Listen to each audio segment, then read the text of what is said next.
Saludos amigos de Principalmente, su programa de interés jurídico e institucional. Hoy tenemos una entrega muy especial.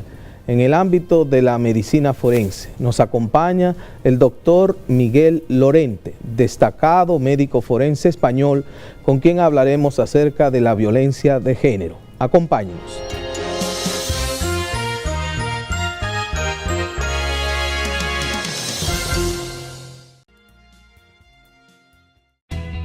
Desde el 1989, Seaboard se convierte en la primera generadora privada de energía de República Dominicana. En el 2012, reemplaza sus unidades de generación por la unidad Estrella del Mar 2, que opera con gas natural como combustible, armonizando con el medio ambiente y poniéndose a la vanguardia en la producción de energía limpia. Seaboard, comprometidos con la satisfacción de sus clientes, el desarrollo nacional y el medio ambiente.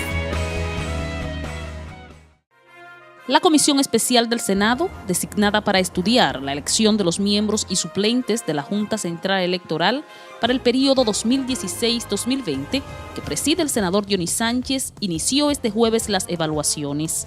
En esta primera jornada fueron evaluados 11 aspirantes que completaron sus expedientes.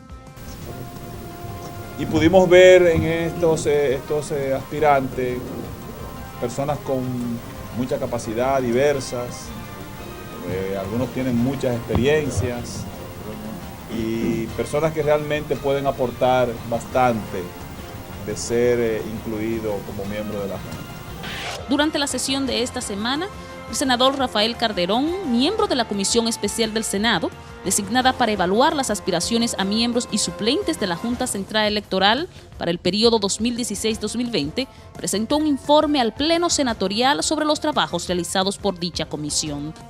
3.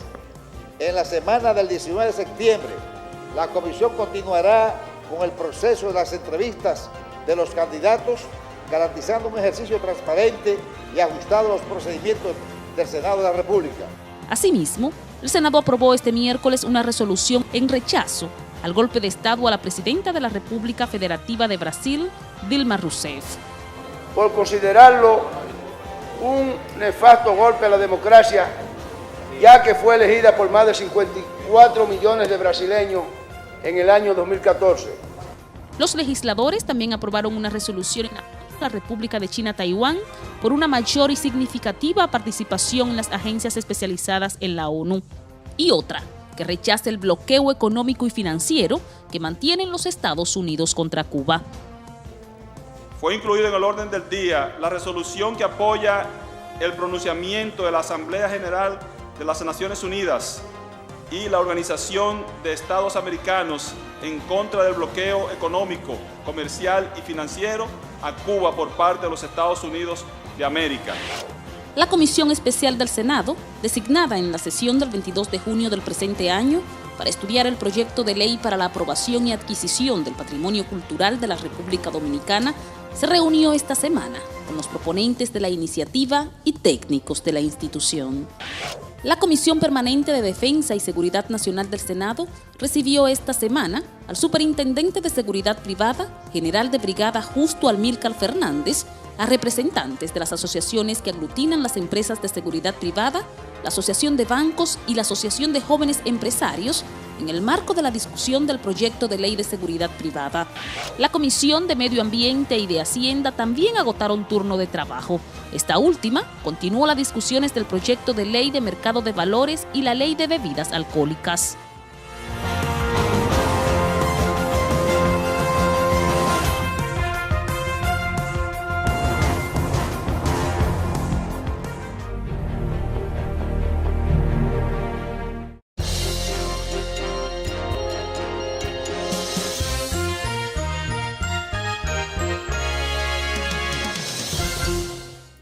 Saludos amigos de Principalmente.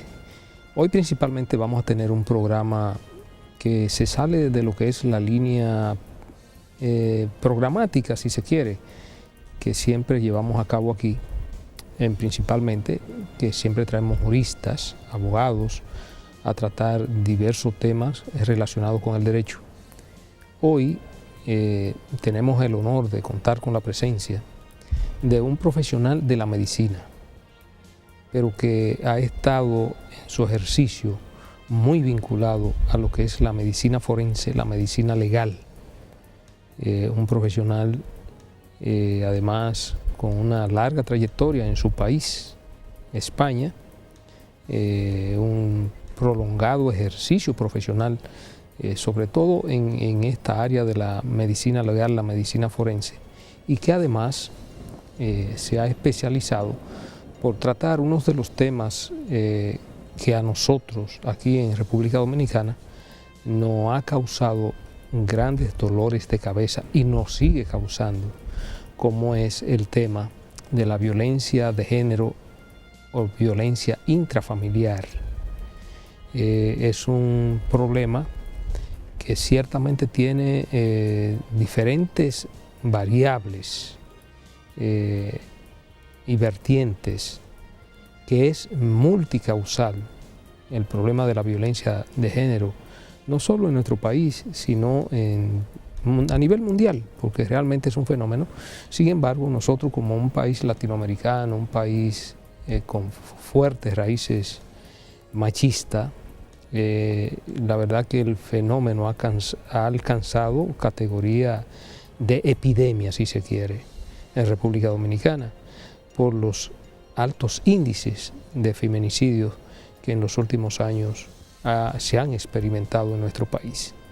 Pues bien, la verdad que principalmente es un honor presentarle a todos ustedes al doctor Miguel Lorente, que como decíamos es médico, un médico forense, especialista en todos estos temas tan complicados y con una larga experiencia y trayectoria profesional en su país, España.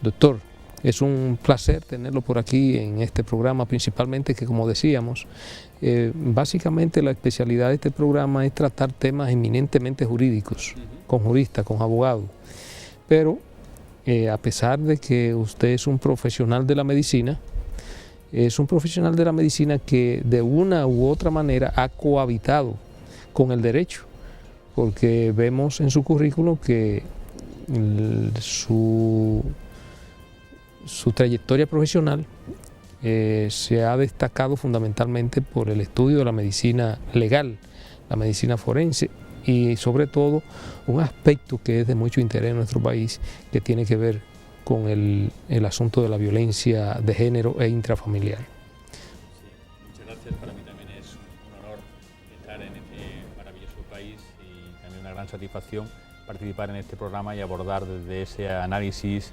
crítico, desde esa reflexión, pues temas que son sociales y que tienen diferente trascendencia e impacto, y uno de ellos es la dimensión jurídica, puesto que hay que dar una respuesta jurídica a aquella situación de injusticia que es vivir y convivir con la violencia que sufren las mujeres, que vivir con la violencia que termina en los feminicidios. Por lo tanto, siendo problema social, tiene una derivada judicial o jurídica que es muy importante que se aborde también en un programa tan importante como este. Mire, doctor,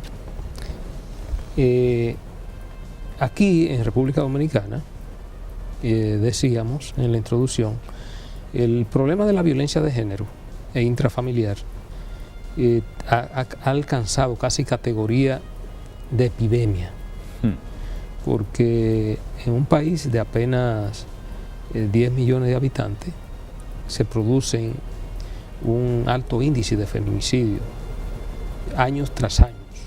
Hubo una época en que se logró detener el crecimiento, pero luego ha resurgido con mucho más fuerza. Precisamente nosotros, que en una ocasión tuvimos la oportunidad de ser de los actores que trabajamos con miras a disminuir ese tipo de crimen en nuestro país, a veces reflexionábamos en el sentido de que entendíamos que además de los demás componentes que operaban para que se produjera esta situación, entendíamos que había un asunto de salud pública que también era un componente fundamental en todo esto, aparte de la educación, el asunto cultural, ¿Cree usted que el componente salud juega un papel, si se quiere, preponderante en que se produzcan este tipo de acciones que dan al traste con la violencia? Sí, de hecho la OMS, la Organización Mundial de la Salud, ya en el año 96 consideró la violencia en general y la violencia de género en específico como un problema de salud pública, y tiene el doble componente, el impacto de la violencia sobre las víctimas, es decir, las lesiones y las alteraciones que produce, es un problema de salud. No solo es un problema jurídico porque se haya infringido una norma, sino que la persona lo que sufre no es el quebrantamiento de una ley, sino el quebrantamiento de su salud. La mujer que vive la violencia tiene un deterioro físico y emocional como consecuencia de la violencia. Y luego hay factores relacionados con la conducta que puede llevar a cabo el agresor, que también está vinculado a elementos relacionados con la salud. Por lo tanto, el abordaje desde salud en cuanto a la detección para reconocer las víctimas que están sufriendo esa violencia, que tienen problemas de salud y que acuden un 20% más que las mujeres que no sufren violencia a centros sanitarios para resolver sus problemas de salud, la mayoría de las veces sin decir que son víctimas de violencia, pues estamos viendo que es un escenario muy adecuado, muy oportuno para detectar y tratar esos casos desde el punto de vista de salud. Entonces, definitivamente es uno de las fuentes, de los escenarios donde más se puede hacer para tratar de mejorar la respuesta y para avanzar en la erradicación de la violencia de género.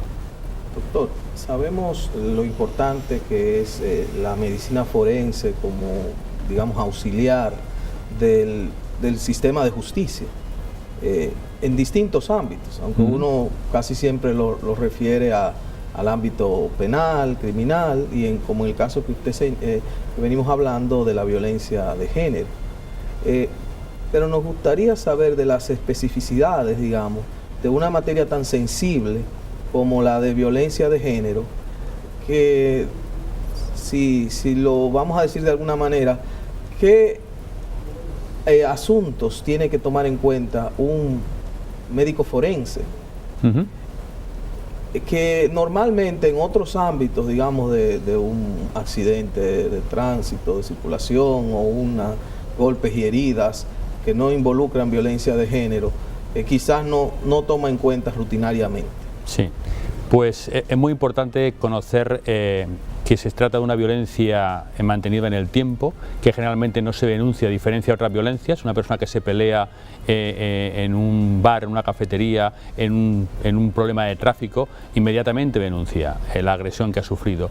La mujer en España, la media antes de denunciar es 7 años de violencia.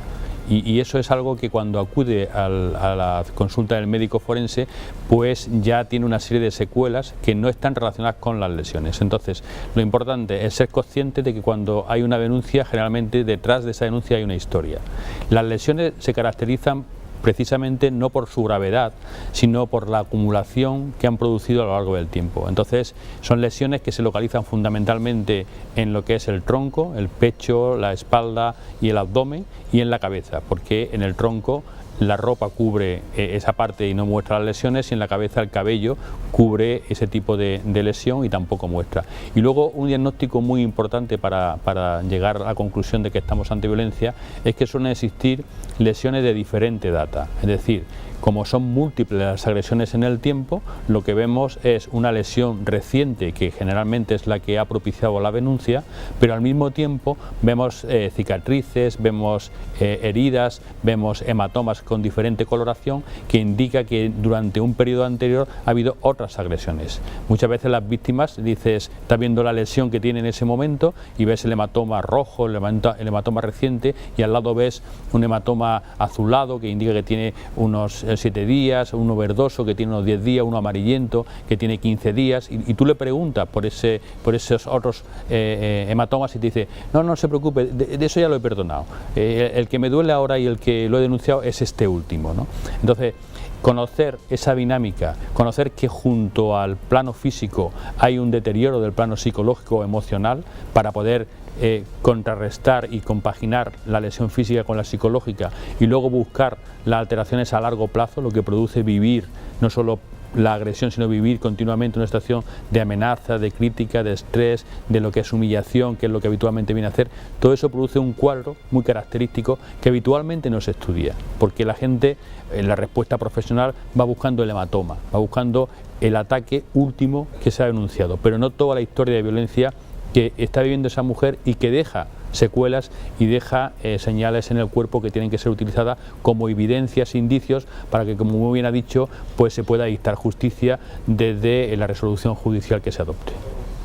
Doctor Lorente, en la República Dominicana, a pesar de los grandes esfuerzos que se vienen realizando desde hace muchos años por parte de los diferentes actores del sistema, ONGs, por denuncias que se han hecho eco en toda la sociedad de parte de mujeres conocidas, las administraciones públicas, el Poder Judicial, el Congreso en sus dos cámaras, el Ministerio Público, han venido haciendo mucho trabajo, mesas de trabajo, proyectos de leyes, resoluciones, actividades para crear conciencia de este tema, de la violencia de género, de la violencia intrafamiliar, de los feminicidios.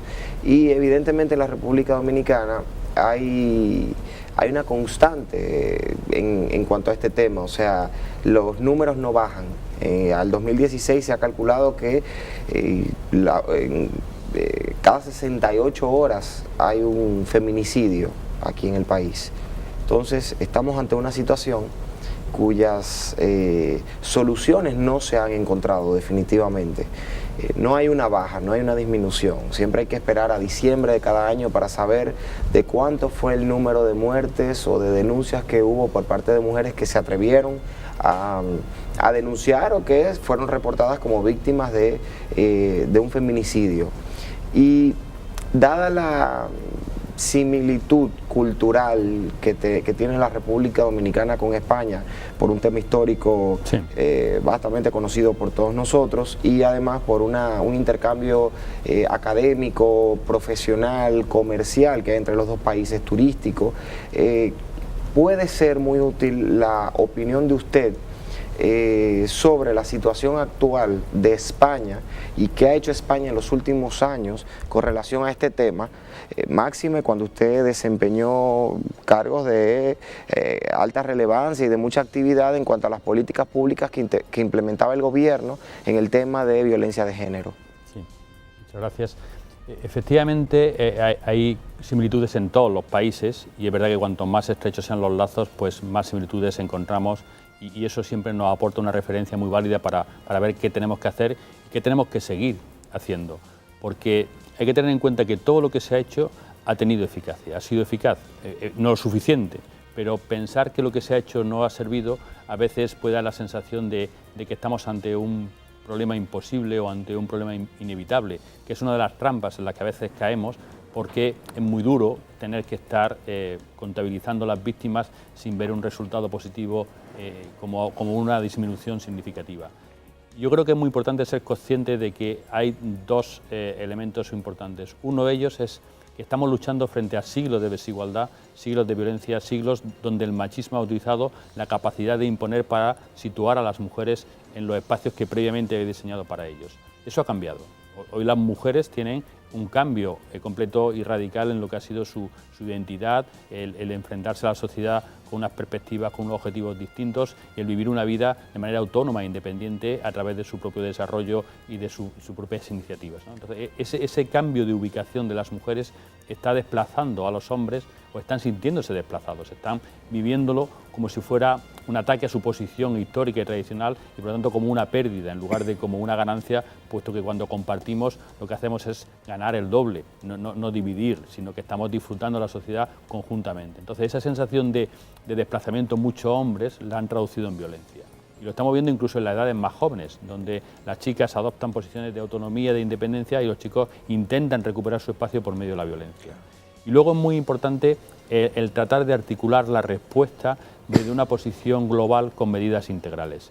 Yo creo que el gran éxito de la política en España, aún siendo consciente de que estamos sufriendo el impacto de la violencia con 60 mujeres asesinadas cada año de media y con más de 700.000 casos cada año de violencia en las relaciones de pareja, por lo tanto tenemos que seguir trabajando y esforzándonos y buscando qué es o hasta dónde no llegamos para modificar, porque esto es una situación cambiante. Cuando mejoramos la respuesta, los maltratadores también modifican sus estrategias y modifican la forma de ejercer la violencia. Luego esto es un continuum que tenemos que estar adaptándolo y redactándolo permanentemente. Pero teniendo en cuenta esa situación, el éxito cuando se ha comparado la política española dentro de la Unión Europea con el resto de los países miembros de la Unión es la integralidad.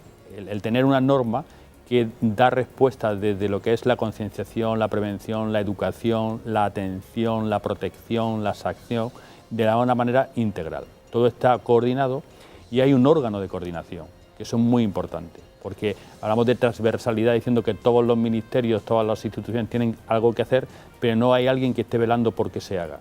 Entonces, al final, quedan muy distantes algunas de las medidas o quedan muy fragmentadas en el tiempo. Entonces, la delegación del Gobierno, que creó la propia ley para la violencia de género, que fue el cargo que yo ocupé, permitió desarrollar esas políticas de una manera integral y coordinada, impulsándolas y integrándolas de manera que fuera lo más eficaz. Entonces, esos elementos al final ayudan. Evidentemente tenemos que seguir apostando en el tiempo y modificando aquello que veamos que tiene que ser modificado, puesto que, como decía, es dinámico, es cambiante y tenemos que estar muy pendientes. Pero integralidad y coordinación con un órgano que vele por esa integralidad y coordinación, creo que es un factor importante que siempre se puede compartir porque va a ser beneficioso. Doctor, precisamente dentro de todos los esfuerzos que se han desplegado aquí en República Dominicana, ha estado precisamente darle la participación a una multiplicidad de órganos que interactúan en términos de lo que tiene que ver con la lucha en contra de la violencia de género intrafamiliar. Incluso aquí se han creado fiscalías especializadas, hay una procuraduría especializada para enfrentar ese flagelo. Tenemos el Ministerio de la Mujer, que también coordina políticas públicas tendentes a enfrentar el fenómeno. Y, en fin, otras instituciones, pero ciertamente haría falta lo que sería una especie de órgano rector que tal y como se ha planteado en España, mire el fenómeno de manera integral y sea el órgano rector de esa política. Aquí, como decíamos al principio del programa, se ha convertido en un fenómeno, si se quiere, con característica de epidemia, con raíces culturales muy acentradas en nuestro país por el fenómeno del machismo latinoamericano, y que se concibe en una unión hombre-mujer, que la mujer, una vez se casa con el hombre o de una manera u otra produce una unión libre, consensuada, esa mujer pasa a ser propiedad de ese hombre. Y que ese individuo, una vez ves o entienda o pueda entender que esa propiedad, él está perdiendo el control de la misma, entonces su reacción en el 99% de los casos es una reacción violenta. Es una reacción violenta.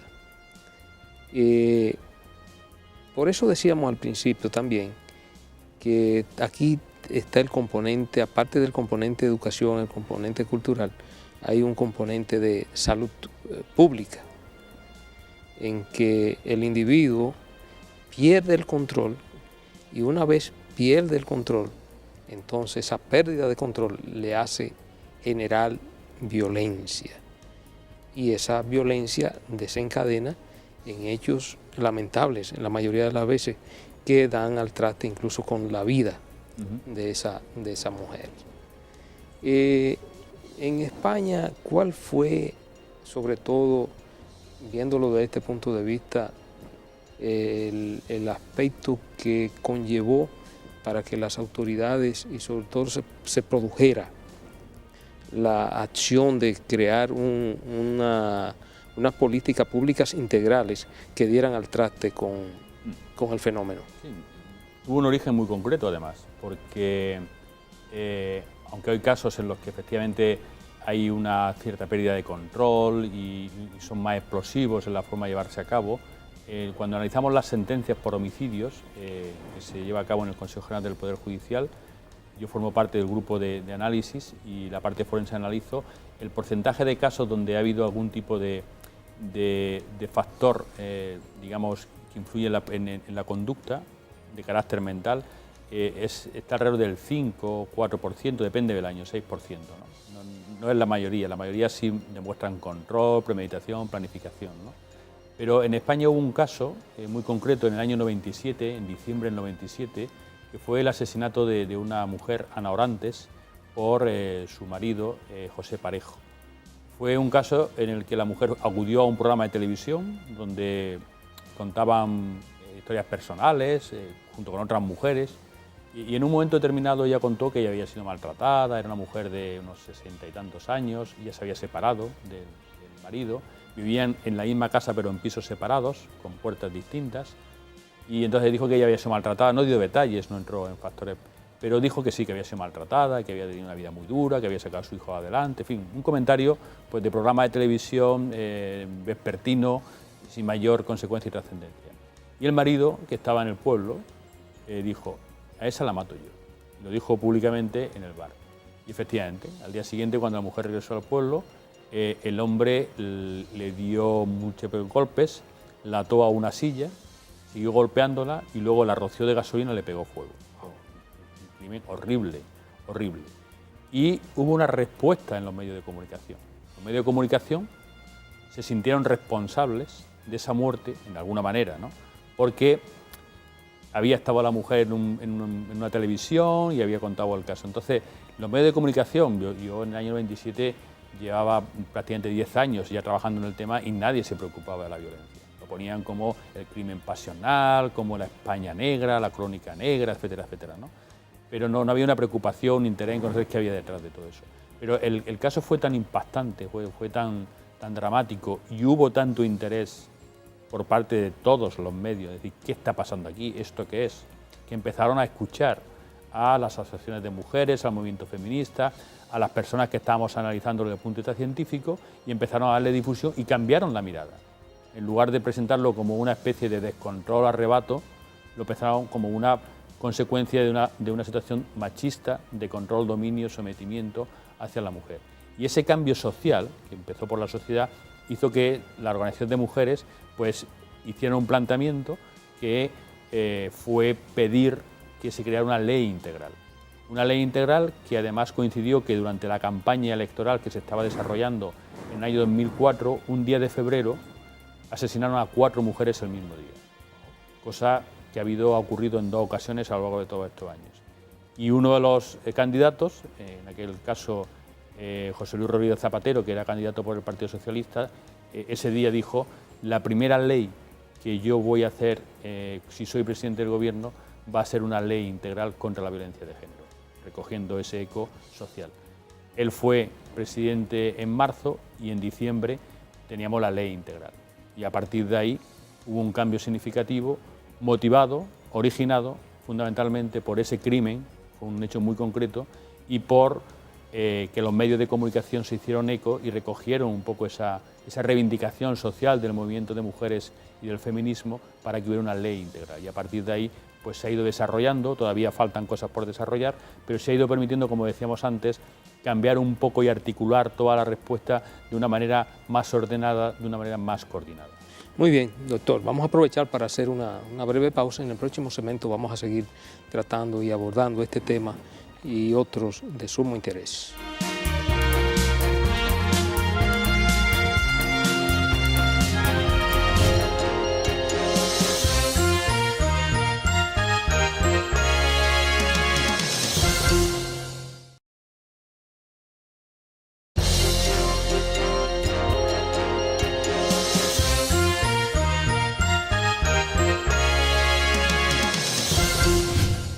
Seguimos, amigos, principalmente hoy con la grata presencia del doctor Miguel Lorente.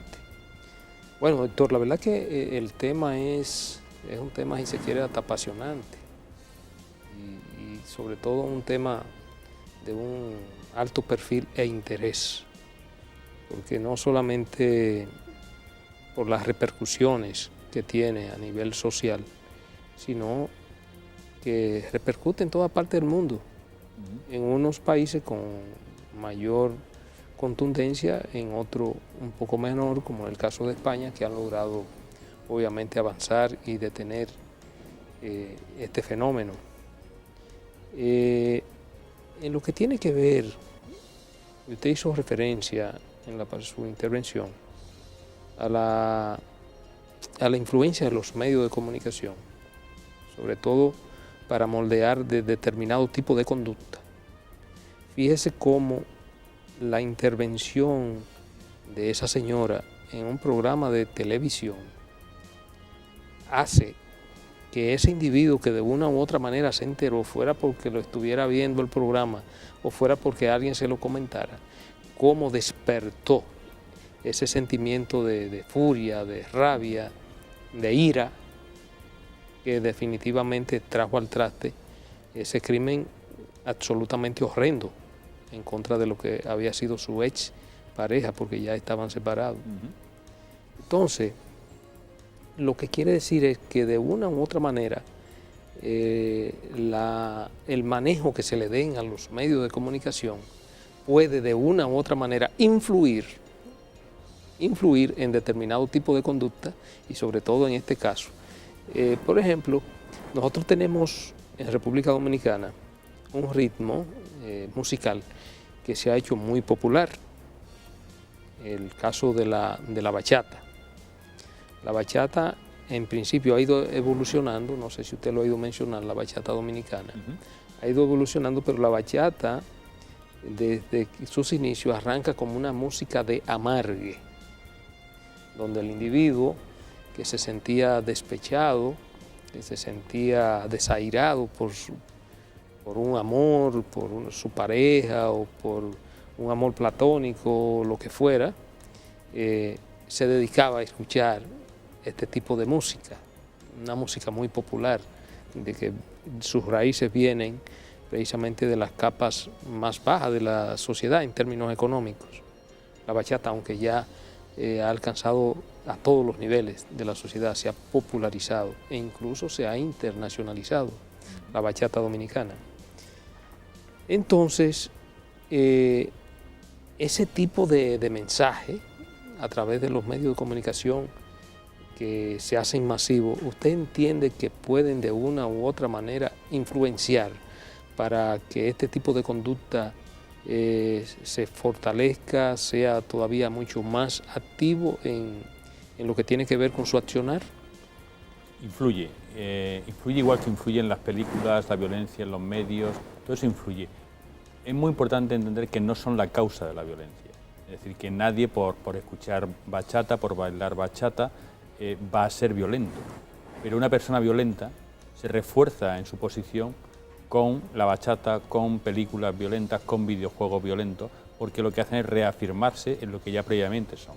Y la importancia es no minimizar el impacto que pueda tener, no tratar de caer en la risa ni en la trivializando el tema diciendo, bueno, ahora resulta que por escuchar bachata vas a matar a tu mujer. Mira, no estamos diciendo eso. Estamos diciendo que cuando una persona inicia el proceso de decidir matar a su mujer o de decidir matar a su novia o a la chica que no le hace caso, cuando él inicia esa idea, yo empiezo bajo las referencias culturales del machismo, si no es mía no es de nadie, esa mujer no se va a salir con la suya, esa a mí no me deja, esa a mí no me pone los cuernos, esa no se va con otra, y encima está oyendo bachata, reforzándose en el mensaje de una canción, etcétera, etcétera, son factores que lo que hacen es facilitar el posicionamiento y el avance hacia la última decisión de decir la mato. Entonces, creo que es importante que entendamos que influye de esa manera. No son la causa de la violencia, ni muchísimo menos, pero sí son factores que están facilitando que se normalice la violencia. Cuando vemos ese tipo de expresiones, pues estamos planteando la posibilidad de elevar a un nivel más emocional, más trascendental, lo que es una clara decisión de hacer daño. Entonces, lo importante, porque muchas veces plantean, ¿qué pasa? Que ahora vamos a censurar la música, que vamos a censurar las películas violentas, que vamos a censurar... No hace falta, no hace falta. Pero sí tenemos que educar a la población, concienciar a la población para que sepa que eso es un elemento de expresión sentimental, para que critique todo eso. No para que lo acepte como parte de la normalidad y lo integre como parte de la normalidad. Yo creo que esa visión crítica es algo muy importante, porque es lo que te permite marcar distancia entre la ficción, entre lo que es una expresión cultural, entre lo que puede ser un libro, lo que puede ser una película, lo que puede ser una canción y la realidad. Y que tú te veas como parte de una realidad que no tiene nada que ver con lo que se dice en esa canción, en ese libro o en esa película.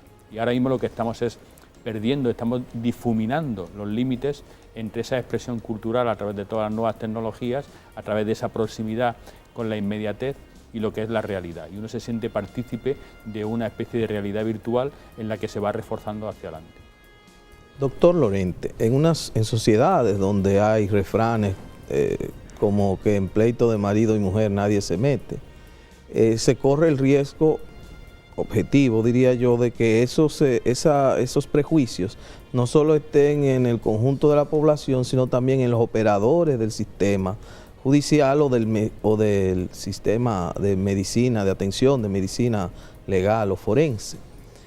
Eso necesariamente obliga a algunos resguardos para evitar una revictimización de la víctima de violencia, y supongo que en esa política integral también se han desarrollado algunos protocolos, de modo, y eso es importante conocer la experiencia de España para ver cómo nosotros podemos también tomar eso como referente a los fines de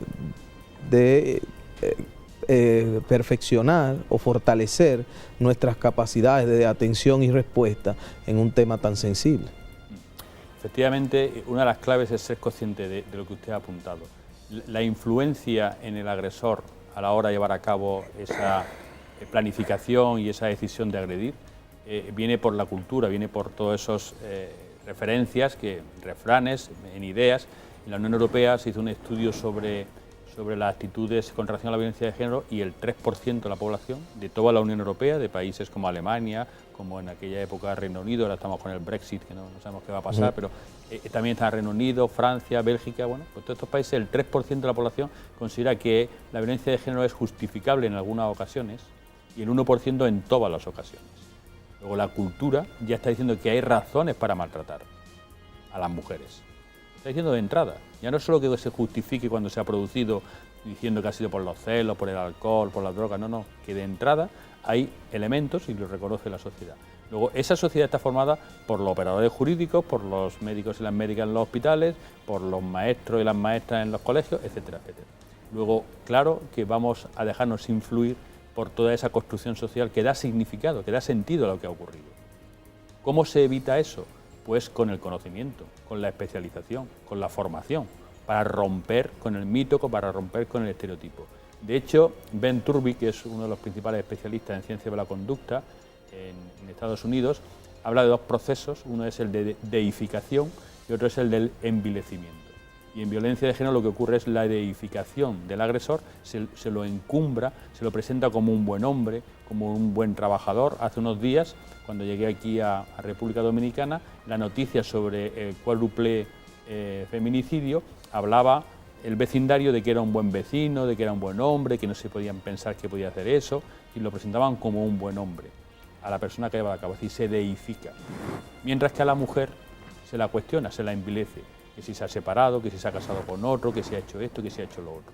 Entonces, ese proceso de deificación, encumbramiento del agresor y de envilecimiento de la víctima, al final influye en la propia intervención profesional, sea judicial o sea ámbito sanitario o de cualquier otro ámbito, hasta el punto de que a veces se resuelven mal los casos por no haber prestado atención a determinadas circunstancias, y hemos tenido en España, y seguro que en cualquier lugar, algunos casos que se han presentado como accidentes y luego eran feminicidios, o algunos casos que se han presentado como suicidios y eran feminicidios.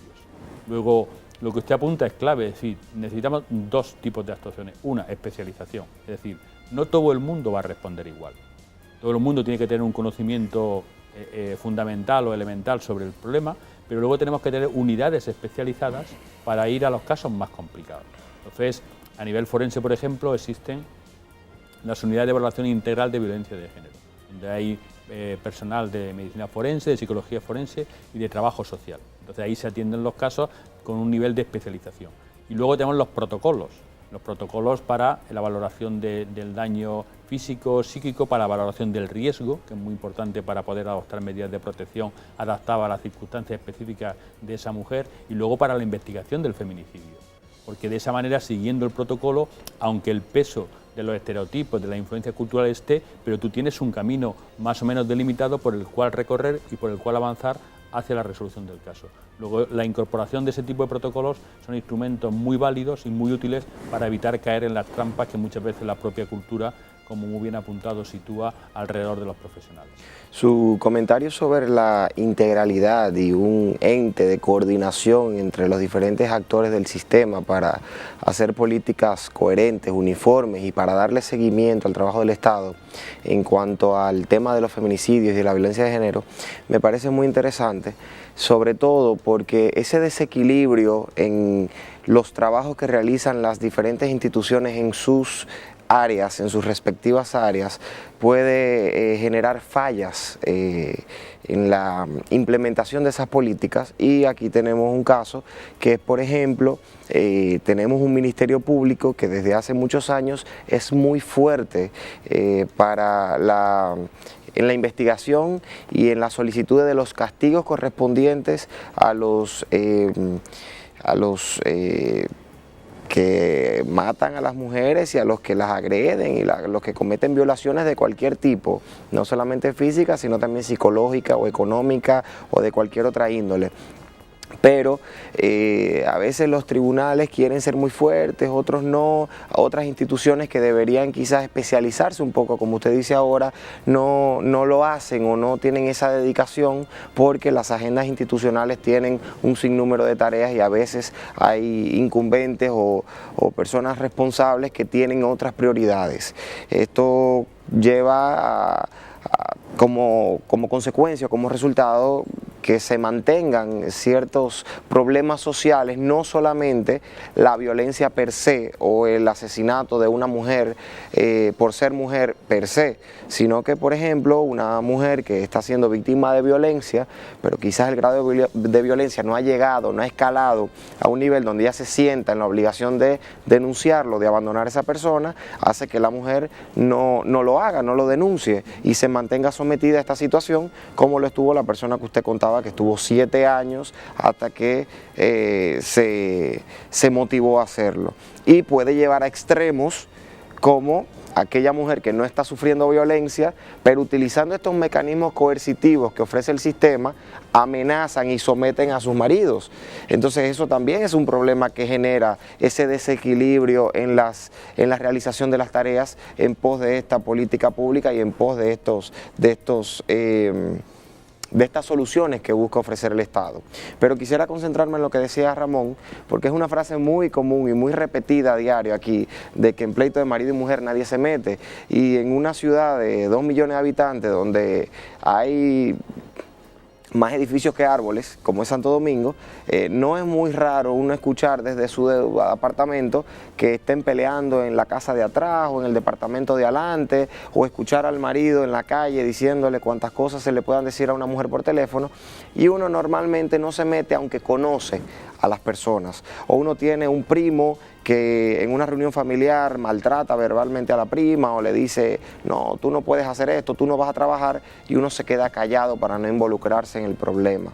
Entonces, uno necesita hacer conciencia a nivel colectivo y saber cuándo uno, como tercero ajeno a la situación, debe intervenir para propiciar que esa mujer que está siendo víctima de un maltrato o que es una potencial muerta por su pareja, se motive a denunciarlo o a dejarlo o a tomar acciones tendentes a proteger su salud y proteger su vida. ¿Cuáles son quizás a grandes rasgos los parámetros o las señales que dan este tipo de situaciones para que uno pueda intervenir o para que uno deba intervenir para evitar una situación como esa? Sí, yo creo que como planteamiento de base, pero yo creo que es fundamental lo que aporta, es siempre. Es decir, cuando una violencia se hace en un lugar público ante testigos o de una forma que traspasa las paredes, quiere decir que está presente de una manera habitual. Y por lo tanto, cuando ante una situación habitual de violencia no actuamos, estamos permitiendo, aunque sea en una fase inicial, aunque esté recién mudada, aunque estén recién conviviendo, cuando no hacemos nada ante la violencia, estamos haciendo para que continúe. No hay término medio sí, no. Cuando hay violencia, va a existir siempre violencia. No quiero decir en cada momento, quiere decir que hay una situación de violencia de intensidad creciente y de carácter cíclico. Pero hay una situación de violencia que va a continuar y cuando continúa la violencia va a aumentar la violencia. Luego no hacer significa hacer para que continúe la violencia. Luego la conciencia que tenemos que tomar es esa, es decir, si yo oigo al vecino maltratar a la vecina, si yo veo a mi primo decirle eso a mi prima, si yo no actúo, estoy actuando a favor de él y en contra de ella, porque la situación va a continuar. Y tenemos que ser conscientes de que al final la solución está en la sociedad, está en esa implicación. Ninguna ley, ninguna institución, ningún ministerio va a resolver el problema de la violencia de género. Lo va a resolver la propia sociedad. Tiene que resolverlo la propia sociedad, tiene que erradicar de sus conductas, de sus ideas, de esos refranes, tiene que erradicar la posibilidad de la violencia.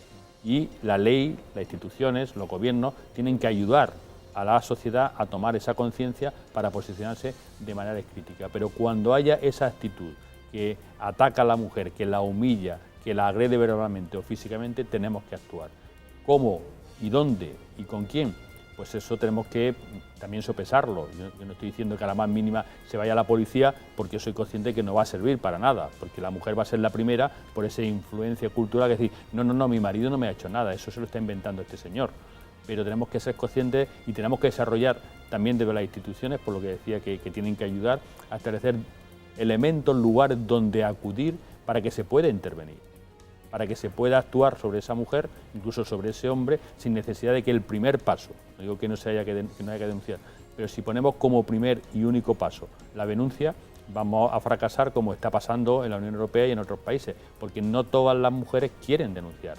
Aun siendo conscientes que están sufriendo violencia, no quieren que el padre de sus hijos termine en la cárcel, o quieren resolver su problema pero de una manera diferente. Entonces, si decimos que la única solución es la denuncia, al final hay un gran porcentaje de mujeres que no va a denunciar y va a continuar en la violencia. Luego tenemos que ser conscientes de esa realidad para buscar alternativas que permitan abordar la realidad de la violencia y luego terminar en la denuncia en los casos, pero no como primera opción. Doctor, las reglas generales en el caso de la violencia de género intrafamiliar es que la violencia generalmente la genera el hombre, pero se dan casos, vamos a llamarlos excepcionales, en que la violencia puede ser generada por la mujer. Incluso se han dado casos de hombres que han denunciado violencia por parte de su mujer. Luego, en un país machista como el nuestro, al hombre se le hace muy difícil ir a una fiscalía a denunciar que su esposa o su amante o la persona con la que convive lo está maltratando o está ejerciendo algún tipo de violencia. Pero se han dado casos aislados. ¿Cómo es ese fenómeno inverso de la violencia, en este caso de la violencia femenina en contra de su hombre, de su esposo, en el caso de que sean marido y mujer? Pero usted nos va a dar esa respuesta en el próximo segmento cuando regresemos de la pausa.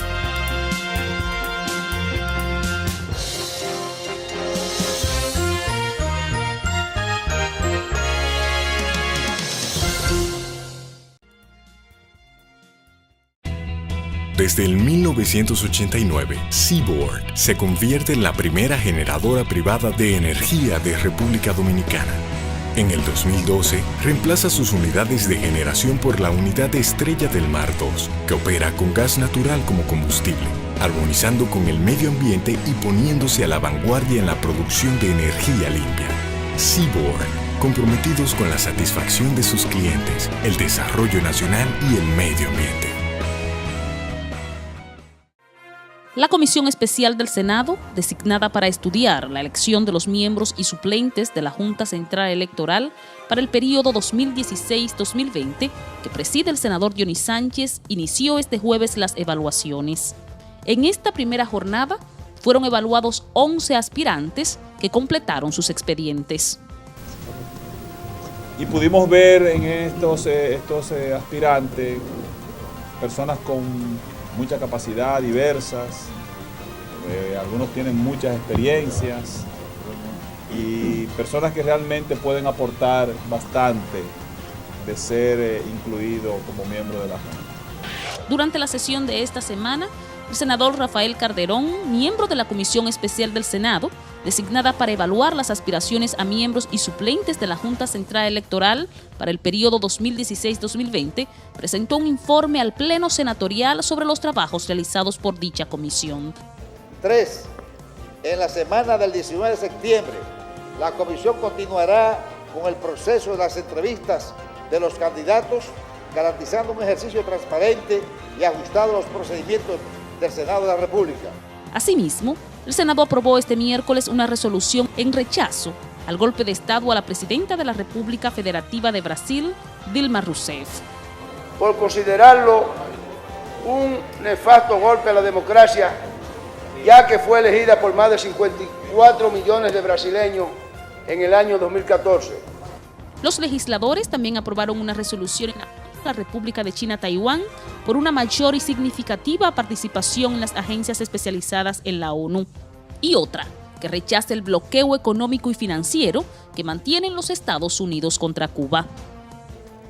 Fue incluido en el orden del día la resolución que apoya el pronunciamiento de la Asamblea General de las Naciones Unidas y la Organización de Estados Americanos en contra del bloqueo económico, comercial y financiero a Cuba por parte de los Estados Unidos de América.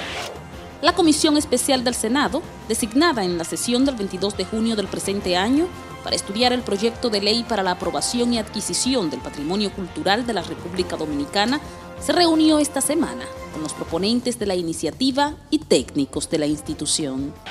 La Comisión Permanente de Defensa y Seguridad Nacional del Senado recibió esta semana al Superintendente de Seguridad Privada, General de Brigada Justo Amílcar Fernández, a representantes de las asociaciones que aglutinan las empresas de seguridad privada, la Asociación de Bancos y la Asociación de Jóvenes Empresarios, en el marco de la discusión del proyecto de ley de seguridad privada. La Comisión de Medio Ambiente y de Hacienda también agotaron turno de trabajo. Esta última continuó las discusiones del proyecto de ley de mercado de valores y la ley de bebidas alcohólicas.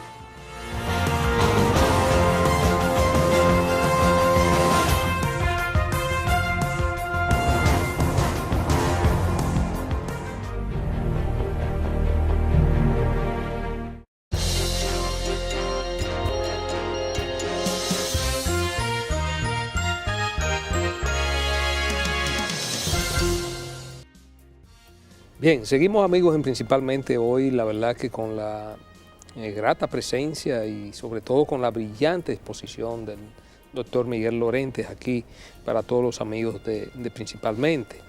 En el segmento anterior, doctor, quedamos en esta violencia, si se quiere, atípica, porque le decíamos que la regla es que la violencia intrafamiliar generalmente es generada por los hombres en contra de las mujeres, pero se da de manera excepcional, si se quiere, la violencia de la mujer hacia el hombre.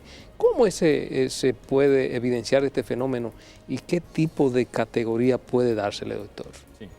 No, es muy importante ser conscientes que la violencia no es patrimonio de los hombres, la violencia es patrimonio de la voluntad, y la voluntad es algo que pueden manejar hombres y mujeres con diferentes objetivos y con diferentes intencionalidad, ¿no? Cuando hablamos de violencia de las mujeres hacia los hombres, que existe, incluso hay homicidios llevados a cabo por las mujeres, tenemos que ver dos situaciones. Una, la más habitual, que es como consecuencia de una violencia previa del hombre hacia la mujer. Hay situaciones de violencia y la mujer utiliza la violencia también. Son una especie ya de lucha cuando se desestructura la relación, etcétera, etcétera. Entonces, es una situación. Y la otra es cuando no hay violencia por parte del hombre y la mujer utiliza la violencia pues desde una posición de superioridad afectiva, moral, incluso material, ¿no? La diferencia es no analizar la violencia en general por el resultado, en el sentido de que si analizamos las violencias por el resultado, todas las violencias son iguales. En el sentido de que toda la violencia, sea por narcotráfico, sea por terrorismo, sea por criminalidad organizada, por cualquier tipo, el resultado de la violencia es una lesión física, una lesión psicológica o la muerte. Por lo tanto, si nos quedamos en ese resultado, da la sensación de que todas las violencias son iguales. La clave para entender las violencias es el origen, el por qué y el para qué, la motivación y el objetivo. Y ahí vemos que son diferentes en su planteamiento. La violencia del hombre contra la mujer, lo que llamamos violencia de género, es una violencia construida social y culturalmente. Por eso está tan extendida, por eso la prevalencia a nivel mundial es del 30%, y 30 de cada 100 mujeres van a sufrir violencia por parte de sus parejas o exparejas como media a nivel planetario, y por eso hay una justificación de la violencia. Como hemos visto antes en el estudio de la Unión Europea, hay un 3% de población que la justifica de entrada, cosa que no existe con la violencia de la mujer hacia el hombre. Nadie entiende que hay razones para que una mujer maltrate a un hombre, pero sí se entienden que hay razones para que un hombre maltrate a una mujer. Las víctimas de violencia de género me decían y dicen en las consultas médicas: mi marido me pega lo normal, pero hoy se ha pasado, y hace una crítica no a la violencia, sino a la cantidad de violencia. No existe una construcción a nivel social que diga mi mujer me pega lo normal, pero hoy se ha pasado. Es decir, ese componente cultural es la clave, porque es un componente que permite someter a la mujer en el tiempo bajo la violencia y bajo la amenaza de violencia, y bajo la idea de que si yo denuncio, estoy denunciando que soy una mala mujer, porque la cultura establece el mensaje de que las mujeres que son maltratadas son malas mujeres, son mujeres que no cumplen con su rol de esposa, madre, ama de casa, y por lo tanto si yo denuncio, estoy diciéndole públicamente a la sociedad que soy una mala mujer porque mi marido me ha maltratado. Entonces, esa situación lo que nos debe de llevar a entender es que todas las violencias tienen que ser analizadas, tienen que ser tratadas, tienen que ser abordadas, pero separando las diferentes violencias. Aunque sea el mismo escenario, pero el significado es completamente distinto. Un ejemplo que quizás lo podamos entender porque a nivel médico es muy gráfico, es la hepatitis. Uno dice, bueno, ¿cuál es el tratamiento de la hepatitis? Entonces, un médico tiene que decir, ¿hepatitis qué? ¿Hepatitis tóxica, hepatitis metabólica o hepatitis infecciosa? Porque no hay un tratamiento para hepatitis, depende del tipo de hepatitis, tendrás un tratamiento. Dice, hepatitis infecciosa, vale, ¿por virus o por bacterias? Ah, claro, por virus. ¿Por qué virus? Por virus A, por virus B, por virus no A no B, por el virus del SIDA que produce hepatitis. Dependiendo del tipo de hepatitis, vamos a necesitar un tratamiento. En las violencias pasa igual. Dependiendo del tipo de violencia, siendo todas reprobables, vamos a necesitar un tipo de tratamiento, un tipo de abordaje, un tipo de medidas. Por lo tanto, tenemos que ser conscientes de que hay violencia de mucho tipo, pero cuando hablamos de violencia de género estamos hablando de una violencia social y culturalmente construida y justificada y minimizada por la sociedad, tanto en el origen, cuando acepta que hay causas para llevar a cabo la violencia, como en el resultado, cuando se dice que cuando un hombre mata a su mujer ha sido por celo, ha sido por alcohol o ha sido por drogas. Entonces vemos que la sociedad integra la violencia y eso hace que estemos hablando de 200 mujeres asesinadas en República Dominicana, de 60 mujeres asesinadas en España, de 50.000, según los datos de Naciones Unidas, mujeres asesinadas en el mundo cada año. Estamos hablando de que cada 10 minutos una mujer es asesinada en el mundo por su pareja o expareja. Y eso es consecuencia de esa construcción social y cultural que impregna todo el planeta. Doctor Lorente, además de la violencia física, también se da violencia psicológica, con la diferencia de que no hay esas evidencias físicas, ¿no?, de que uno puede comprobar que hay un hematoma. ¿Qué respuestas hay desde la ciencia a esa violencia psicológica? Sí, la hay. Es decir, hoy por hoy el estudio psicológico de una víctima te permite encontrar una serie de hallazgos algunos muy específicos como el estrés postraumático, pero además te permite unir a ese tipo de impacto emocional el impacto físico que da el hecho de estar sometido a violencia. Cuando una persona está sometida a violencia emocional, sin necesidad de que haya un golpe, sin que haya una agresión física, se desarrolla una situación de estrés crónico y ese estrés crónico va produciendo alteraciones físicas. Y esa situación, cuando se analiza en el tiempo, la OMS lo ha descrito las consecuencias, aparecen cuadros de neurológicos como dolores de cabeza, mareos, ataques epileptiformes, neuropatías, aparecen infecciones de repetición en vías respiratorias altas como consecuencia del déficit inmunitario, aparece una serie de alteraciones, hipertensión, que cuando vinculamos esa situación al estrés crónico y a la situación emocional de depresión, de estrés postraumático, al final es un cuadro muy característico que no lo puede producir prácticamente ninguna otra patología salvo la violencia. El problema es que la receptividad por parte de la Administración de Justicia es muy reticente a admitirlo, ¿no? Porque todavía no se ha acostumbrado a valorar ese impacto emocional o porque todavía no se ha especializado lo suficiente a quien tiene que demostrar la objetividad de esos hallazgos, ¿no? Cuando se dice, es que tiene depresión, te dicen desde la Administración de Justicia, bueno, es que depresión puede tener por muchas cosas, es que se está separando, por eso está deprimida. Entonces, se trata de fragmentar, de coger como si fuera, de pixelizar, ahora que hablamos con la tecnología, de dividir el cuadro en pequeñas cosas que se pueden explicar por diferentes motivos. Pero no hay que fragmentar, hay que verlo todo en conjunto. Pero cuando lo vemos todo en conjunto, hay muy pocas causas que den un cuadro de esas características. Entonces yo creo que necesitamos, en ese sentido, formación para que se pueda interpretar esos resultados y una cierta especialización también en quien tiene que hacer esa imagen del impacto emocional de la violencia en las víctimas para poder transmitirla y para poder explicar adecuadamente cómo se ha producido y a qué se ha debido. Doctor, usted muy bien ha explicado que la violencia de género, a diferencia de otros tipos de violencia, tiene su causa y constituye un flagelo cultural y social derivado no solamente del machismo, sino de otras formas de pensamiento que actualmente preside en los hombres alrededor del mundo. Entonces, yo quisiera preguntarle, ya que la violencia de género no solamente es una violencia física, sino también hay violencia económica, hay violencia verbal, psicológica, dentro de los estudios que han hecho ustedes y de lo que usted ha podido observar a lo largo de su trayectoria, ¿ha podido ver si la situación socioeconómica del agresor y la víctima ha definido el tipo de violencia que ha ejercido la una sobre la otra de manera uniforme, como alguna especie de patrón? La gente de tal nivel socioeconómico tiende a ejercer este tipo de violencia, para poder hacer una diferenciación entre una y otra.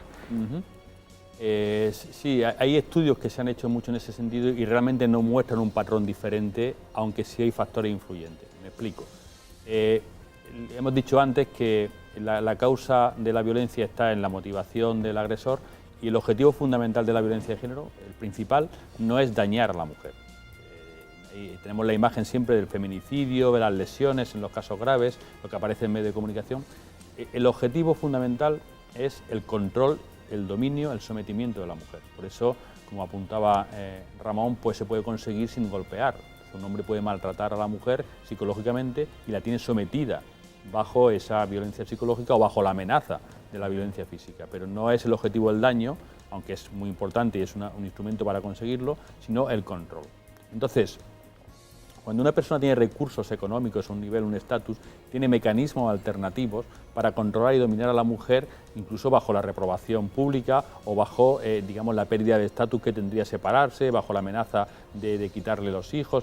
Hay distintas formas para, digamos, someter a la mujer y tenerla controlada sin necesidad de golpearla. Aún así, vemos que hay casos de violencia, de agresiones, de feminicidios por hombres que tienen un estatus socioeconómico elevado.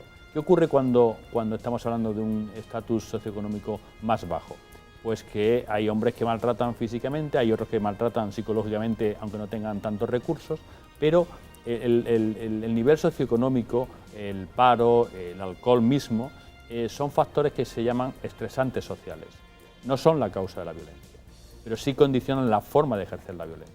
Entonces, si yo soy una persona que tiene problemas sociales porque no tiene dinero para asumir digamos, las necesidades básicas de la vida, si yo soy una persona que consume alcohol en exceso por diferentes motivos, esos estresantes sociales, si soy violento, van a condicionar mi respuesta y generalmente va a ser más explosiva, más impulsiva. Pero no es la causa de la violencia, sino que influye en la forma de ejercer la violencia. Doctor, la verdad que para nosotros aquí en Principalmente ha sido un verdadero honor contar con su presencia. Y quisiéramos que, si usted nos honra el país nueva vez con su presencia, tener la oportunidad de tenerlo, porque la verdad que quedaron pendientes muchos temas, de un tema tan complejo y tan difícil como es el tema de la violencia de género. Muchas gracias. Encantado, será un honor volver al programa y participar con ustedes en él, y tendremos ya una perspectiva para ver qué ha ocurrido entre hoy y ese mañana. Cómo no, muchas gracias, doctor.